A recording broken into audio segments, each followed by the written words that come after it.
Hi, my name is Ben. Some of you may also know me as Gharbaan 8, and today I'm going to show you how we came up with the pirates. For the longest time in DarkOrbit, there were the same old maps and only the old enemies to pew down. And only 3 factions. That is about to change. We will show you what we had to do to come up with the whole idea for the pirates and what we need to do to implement them into the game. At first, there's the idea. The game needs more explosions. If we come up with something, we first need to discuss it.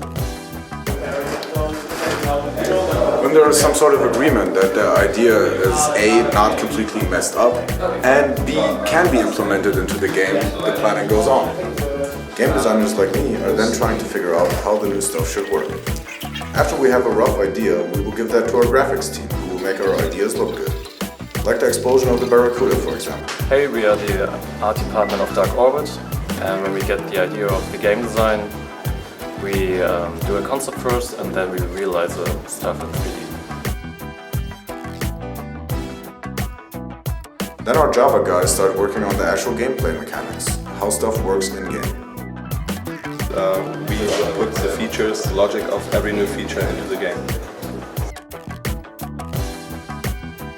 And of course, stuff gets more complicated on the way.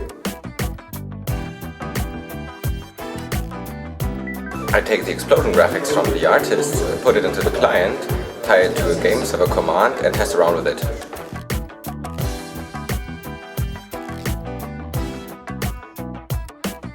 And again, more complicated. It is not without risk to just add stuff to the game. We give it to the quality management to check it and to see if, well, everything checks out.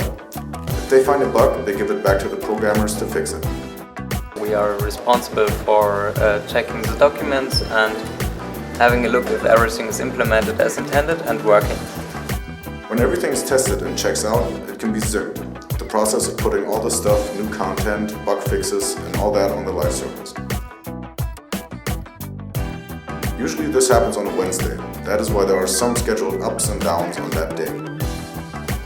And of course all of this takes longer than just a few minutes, but we wanted to show you that it's a long process to put something new into the game, especially when we encounter an error and have to trace where it came from. But now we hope you will enjoy the new maps, the pirates, and all the new things we will put into the game.